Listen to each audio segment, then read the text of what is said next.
এই দুনিয়ার মধ্যে ওই মানুষটাই বুদ্ধিমান যে মানুষটা ঠিক সময় নিজেকে বোকা বানাইতে পারে, মানে বোকার ভূমিকায় অভিনয় করতে পারে। মানে এই সময়টা আমি বোকা, তোরাই চালাক, যা আমি বোকা, এই জিনিসটা যে করতে পারে সে হচ্ছে পৃথিবীতে সবচেয়ে বুদ্ধিমান। কথাটা কেন বললাম জানেন? কথা বললেই যে আপনি বুদ্ধিমান হবেন তা না, কথা যত কম বলা যায়। আমি শেখ হাসিনা এবং আশেপাশের অনেকের কথাই বলবো আজকে। প্রথম শেখ হাসিনাকে দিয়ে শুরু করি, প্রাক্তন প্রধানমন্ত্রী। উনি কিন্তু ঠিক টাইমে যদি চুপ হয়ে যেত, নিজেকে বোকা প্রমাণ করতে পারত, তাহলে ওনাকে আমি বুদ্ধিমতী বলতাম। আমি কখনো ওনাকে বুদ্ধিমতী বলতে চাই না, কারণ আমার কাছে, আমার দৃষ্টিতে উনি বোকা। কারণ কি জানেন? উনি যখন দেখলো যে আন্তর্জাতিক বিচার ট্রাইব্যুনালে বিচার ওপেন হয়ে গেছে, আর আন্তর্জাতিক বিচার ট্রাইব্যুনালটা যে কি উনি তো জানে, কারণ এই ট্রাইব্যুনালেই উনি অনেককেই ফাঁসিতে ঝুলাইছে। এর ক্ষমতা সম্বন্ধে ওনার জানা আছে তো, তাই না?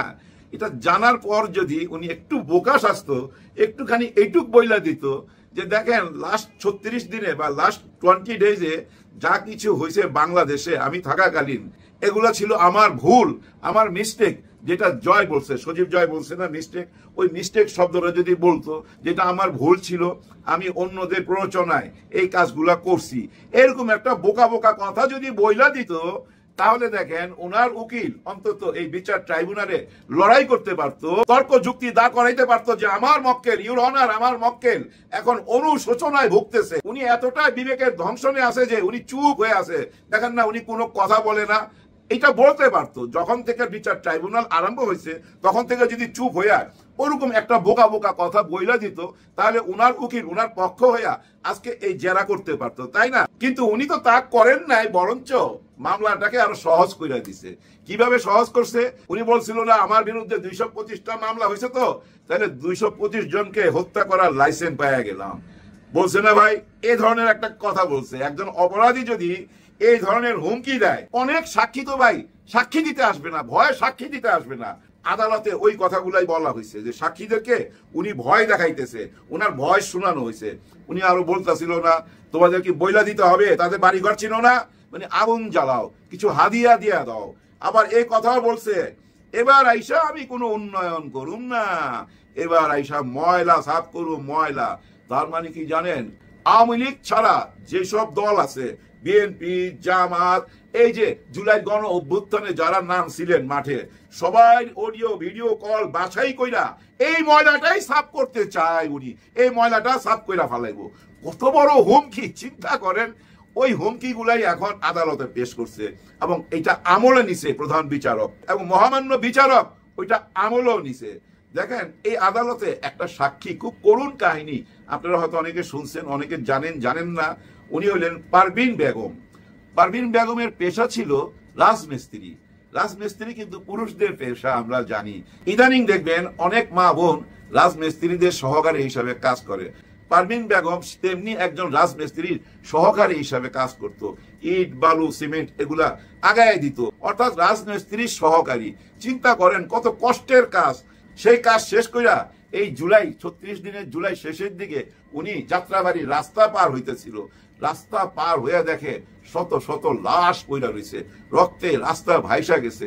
একটু দূরে দেখে 12-13 বছরের একটি ছেলে, তার গলায় আইডি কার্ড ঝুলতেছে এবং পাশে তার বইপত্র পইরা রয়েছে, বই ব্যাগটা পইরা রয়েছে। ওনার বুকের মধ্যে লাগে, কারণ ওনার একটা সন্তান মারা গেছে ওই বয়সের। উনি দৌড়ে যায় ওই বাচ্চাটাকে কোলে নেয়, দেখে যে তখনও বাচ্চাটা বাইচা আছে।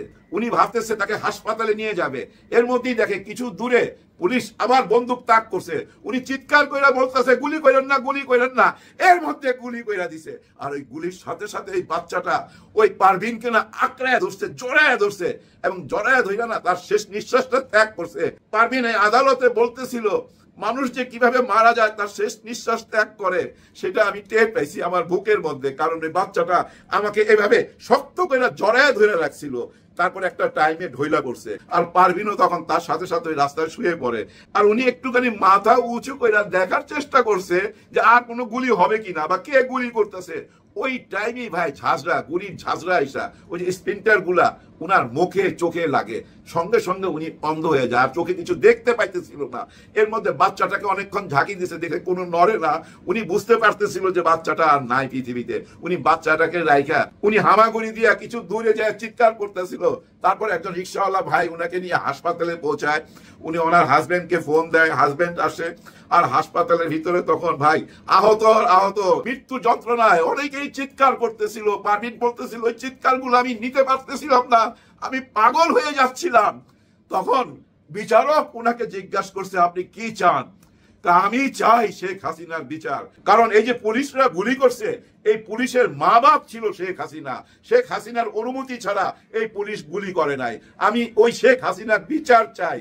উনি আরো একটা কথা বলছে যেটা সবাইকে কাঁদাইছে এখানে, মাননীয় বিচারক দেখেন আমার পেটে এখন একটা সন্তান, আমার দুইটা সন্তান বাসায়, আমি অন্ধ, আমি আমার জীবনটা কিভাবে পার করব? কিন্তু আমি আপনাদের কাছে কোনো সাহায্য চাচ্ছি না, আমি চাচ্ছি বিচার।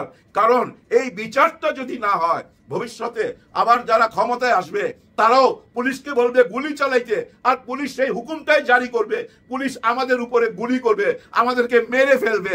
আমরা শেখ হাসিনার বিচার চাই। দেখেন একজন মা, একজন বোন রাজমিস্ত্রির কাজ করে, বুঝছেন তো কত কষ্টের কাজ কইরা উনি তার জীবন চালাইতো, তার সংসার চালাইতো। আজকে তার চোখ নাই, কিন্তু চোখ তো আছে ডক্টর ইউনূস স্যারের, চোখ তো আছে তাজুল ইসলামের, চোখ তো আছে শিশির মনিরের। হ্যাঁ ভাই, ভয়েস অফ শহীদ ওনারাই হচ্ছে শহীদের কণ্ঠ, শহীদদের ভয়েস ওনারা, শহীদের কণ্ঠ ওনারা। শহীদরা তো পৃথিবীতে নাই, ওনাদের রক্তের সঙ্গে কথা দিছে এই দেশের মাটিতে বিচার হবেই, আর সেই বিচারটাই হইতে যাচ্ছে। কিন্তু বিচার নিয়ে আমাদের তেমন কোনো মাথা ব্যথা নাই। আমাদের সবচেয়ে বড় মাথা ব্যথা আগামী নির্বাচন, গণতন্ত্রের মুক্তি দেওয়ার জন্য নির্বাচন করতেই হবে। নির্বাচন করলেই সোনার বাংলাদেশ গইরা উঠবে। গত 54 বছর নির্বাচিত বহু সরকার দেখছি, আগামীতেও দেখব, কিন্তু সেটা আমার সাবজেক্ট না। আমার আজকের সাবজেক্ট শহীদের কণ্ঠ। এই শহীদের কণ্ঠ কি রোধ করা যাবে? যাবে না। শহীদের কণ্ঠ রোধ করা যাবে না, ডক্টর ইউনূস স্যারের কণ্ঠ রোধ করা যাবে না, তাজুল ইসলাম সাহেবের কণ্ঠ রোধ করা যাবে না। এরকম অনেক শিশির মনির পিছনে দাঁড়ায় রয়েছে ভাই, সবাই দেখতে পাবেন, কারোই কণ্ঠ রোধ করা যাবে না। সবচেয়ে বড় প্রবলেমটা কি দাঁড়াইছে জানেন? সবচেয়ে বড় দলের সাথে বড় প্রবলেমটা এই 72-এর সংবিধান, 74-এর সংবিধান, ওই সংবিধানটা পরিবর্তন করতে চায় না, ওই সংবিধানে হাত দিতে চায় না। এই জুলাই সনদপত্রের নামে যা কিছু লেখা হয়েছে সব কিছু আমরা সংসদে বৈঠক করুম। এখন করলে ভবিষ্যতে আইসা 15-20 বছর পর কেউ আইসা যদি আবার মামলা ঠুইকা দেয়, এই জুলাই গণ অভ্যুত্থানের সাথে যারা জড়িত অথবা এই সংবিধান যারা চেঞ্জ করছে তাদেরকে যদি আবার ফাঁসিতে ঝুলায়, এরকম একটা কথা বড় দল থেকে সবসময় বলে আসতেছে, এখনো বলে। কেন বলে জানেন? কেন এই 72-74-এর সংবিধান বদলাইতে চায় না? এর পিছনে কারণটা বুঝেন? এর পিছনে ভাই কারণ একটাই, এটা বদলাইতে গেলে কি আসে? 24-এর সংবিধান আসে। 72-71-এর সংবিধানটা যদি আপনি বদলাইতে চান, বদলায় কি আসলো? 2024-এর সংবিধান। অর্থাৎ আপনার ঘরের যে পুরনো টেলিভিশনটা, ওইটা আপনি বদলায়া লেটেস্ট মডেলের একটা টেলিভিশন আনলেন, যেটা দিয়ে আপনি সারা বিশ্ব দেখতে পাবেন। ওই টেলিভিশনটা আনলে পুরান টেলিভিশনটা তো আপনাকে ফেলাই দিতে হইতাছে, তার মানে পুরনো সংবিধানটাকে ফেলাই দিতে হইতাছে। আর পুরনো সংবিধানটা ফেলা দিলে ওনাদের রাজনীতির অনেক বয়ান ফেলা দেওয়া হয়, অনেক কথাই ওনারা বলতে পারবে না। কোন কথাগুলা, যেই কথাগুলা 13-14 মাস বলতে বলতে এখন আইসা থামছে, ওই যে স্বাধীনতার পক্ষে বিপক্ষে, ওই খেলাটা আর খেলতে পারবে না। কারণ স্বাধীনতার বিপক্ষে যারা, তারাই তো 24-এ আইসা নতুন একটা সংবিধান দিল। তার মানে কি সবাইকে ওই সংবিধানের মধ্যে দিয়ে চলে আসতে হবে। পুরানো সংবিধান নিয়ে আর আলোচনা করা নাই। ওই সংবিধানে যা যা লেখা আছে ওই বয়ানগুলো আর টিকে না, আর ওই বয়ানগুলো না টিকলে ওনাদের রাজনৈতিক বক্তব্যটাও আর থাকে না। কি রাজনীতি করবে? ওনাদের তো রাজনীতির মধ্যে অনেক কথা নিয়ে আসতে হয়, স্বাধীনতার ঘোষক, আবার কেউ নিয়ে আসতে হয় জাতির পিতা। এই যে ব্যাপারগুলো 71-এর পক্ষে বিপক্ষে, রাজাকার, আলবদর, পাকিস্তান, ইন্ডিয়া, এইগুলাই তো মেইন বয়ান এই দেশের রাজনীতির। এই বয়ানগুলার কবর হয়ে যায়, কারণ জুলাই গণ অভ্যুত্থানের মধ্যে দিয়ে তো নতুন সংবিধান আইলে নতুন বাংলাদেশের আলোচনা সামনে চলে আসবে।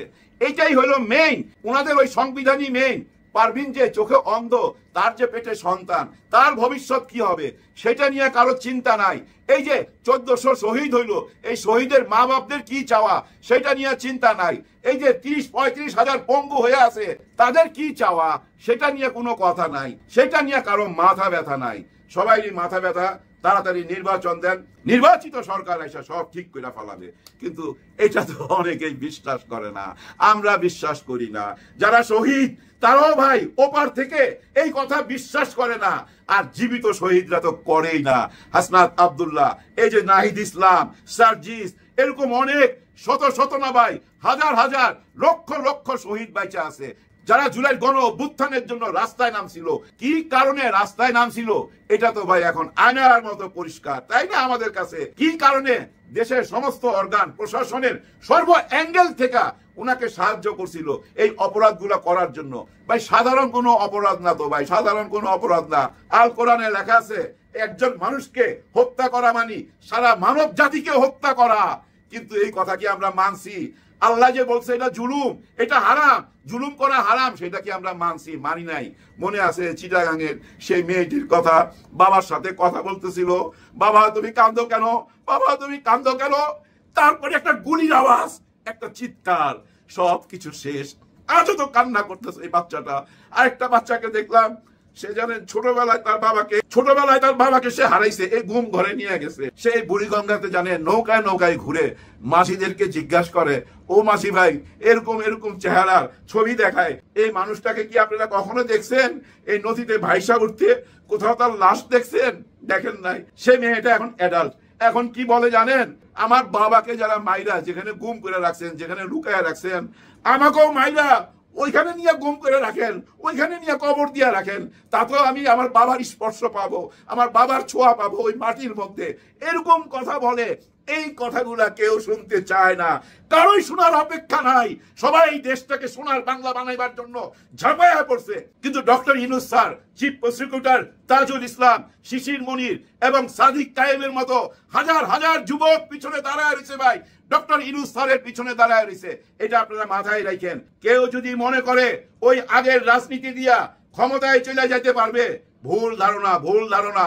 যোগ পাল্টাইছে ভাই, এই সোশ্যাল মিডিয়ার যোগ। আজকালকার পোলাপান কোনো কিছুই ভুলে নাই ভাই। অতীতে যারা যেভাবে সরকার চালাইছেন কেউ কিচ্ছু ভুলে নাই, সব কিছু নেটে ঘুরা বেড়াইতেছে।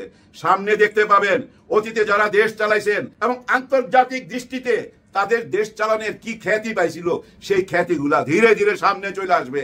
কোনো ভবন বাদ থাকবে না। এই হাওয়া ভবনে কি কি হয়েছে সেগুলোও কিন্তু সামনে চলে আসবে। যেটাকে আমরা বলি রাজনীতিতে কাদা ছোড়াছুড়ি, এই কাদা ছোড়াছুড়ি তো আপনি বন্ধ করতে পারবেন না। কি করে আপনি মানুষের ব্যক্তি স্বাধীনতা কায়রা নিবেন? যা যা ইচ্ছা এখানে প্রকাশ করে দিবে। তো দেখবেন যখন এই যে তারেক রহমান সাহেব আসবে, তখনই দেখবেন এই সোশ্যাল মিডিয়া আবার একটা ঝড় উঠবে।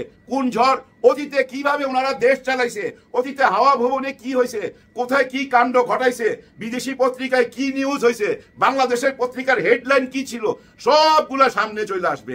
তার মানে কি? রাজনীতি করা কঠিন করে দিবে। এই রাজনীতিকে আপনারা কি কারণে এত কঠিন করলেন আমি জানি না। অনেক ডিফিকাল্ট করে ফেলছেন রাজনীতি। কিন্তু ইজি রাজনীতি কি ছিল জানেন? সবাই যদি মনে করতেন যে আমরা জুলাই গণ অভ্যুত্থানের শহীদদের রক্তের উপরে দাঁড়ায় রয়েছি, ওই রক্তের উপরে দাঁড়ায় কথা বলছি। রক্তের সাথে তো আপনারা শপথ নিছেন, রক্তের সাথে শপথ নিয়া রক্তের সাথে কি বেইমানি করতে পারবেন? না, বেইমানি করতে পারবেন না, করার সুযোগও নাই। দেশ এমন একটা জায়গায় চলে গেছে ভাই, দেশ ওয়ান ওয়ে রোডে চলে গেছে ভাই, ওয়ান ওয়ে রোডে। দেশ ভুল পথে যায় নাই। ছোট্ট একটা উদাহরণ দিয়ে বুঝাই দেই। এই যে ডাকসুর নির্বাচন হয়ে গেল 4টা বিশ্ববিদ্যালয়, নির্বাচনের পরে ওনাদের দিকে তাকান তো, একেবারেই চেহারা চেঞ্জ না। আগে যেসব মাদক টাদক চলতো, হাইজ্যাক চলতো, কিডন্যাপ চলতো, মারামারি ধরাধরি চলতো, এই ডাকসুর নির্বাচনের পরে দেখতে পাইছেন এগুলো কিচ্ছু নাই। বরঞ্চ সবার জন্য কম্পিউটারের ল্যাব বানায় দিছে। ওই ল্যাবে যায় সবাই লেখাপড়ার দিকে মন দিতেছে, প্রত্যেকের রুমে রুমে এসি লাগাই দিছে। পুরা ইউনিভার্সিটির যে পরিবেশ বর্তমানে, ওইটাই হলো সোনার বাংলাদেশ। ইউনিভার্সিটির পরিবেশ বর্তমানে যা, ওইটাই সোনার বাংলাদেশ হইতে চায়। কেন আমি এই জওয়ানদের কথা বলতেছিলাম? এই জন্য বলতেছি যে দেখেন না, ডক্টর ইউনূস স্যার সবসময় যুবকদের কথা বলে, সবসময় বলে যুবকদের হাতে দেশটাকে ছেড়ে দিতে হবে, ওরাই দেশটাকে বাঁচাবে, ওরাই নতুন বাংলাদেশ গড়তে পারবে। বুড়োদের কথা কিন্তু বলে না। ওই জন্য আমি বললাম এই যে 50 লক্ষ ছাত্র শিবির সারা বাংলাদেশে আছে না, তারাই এই দেশটার হাল ধরবে। এটা আপনারা মাথায় রাখেন। তাদেরকে শুধু একটা কথাই ইয়াদ রাখতে হবে যে আমরা শহীদদের সাথে বেইমানি করতে পারি না। জওয়ানরা জায়গা উঠছে, এই জওয়ানদের হাতে এই বাংলাদেশ। এই জওয়ানরা কথা দিছে, রক্তের সাথে কথা দিছে, রক্তের সাথে শপথ নিছে যে তোমাদের বিচার আমরা করবই, আমরা তোমাদেরকে একটা নতুন বাংলাদেশ দিব, আর ওই নতুন বাংলাদেশ হবেই, কেউ আটকাইতে পারবেন না। লেখা রাখেন, আপনারা সাদা কাগজ আজকে লেখা রাখেন, নতুন বাংলাদেশের পথে যেই কাটা হয়ে দাঁড়াবে সেই ধ্বংস হয়ে যাবে। সবার জন্য সবাই দোয়া করবেন। আল্লাহ হাফেজ।